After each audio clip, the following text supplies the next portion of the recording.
մայոր ձեր թորնիկի հետ եկել եք այսօր նայելու մեր ավիացիայի ցուցադրական թռիչքներին։ Որպես մարդ, ով արդեն երկար տարիներ ոնց հասկանում եմ ավիացիայից է։ Ինչպես կգնահատեք մեր ավիացիան։ Գուցե այդ գնահատականը սուբյեկտիվ լինի, բայց դուք ոնց կգնահատեք վտանգի դեպքում մեր ավիացիան պատրաստ է պաշտպանել մեզ։ Անխտիր մեր ավիացիան պատրաստ է։ Դա բացկացելու ոչ մի բան չկա, շատ բարձր մակարդակի վրա է, այժմ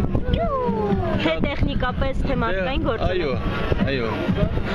Ձեր թորնիկի հետ եք եկել, տեսնում շատ է սիրում ինքնաթիռներ։ Կուզենաք հետագայում ինքն էլ ավիացիայի մաս դառնա։ Դա կմտածենք, բայց կուզենայի։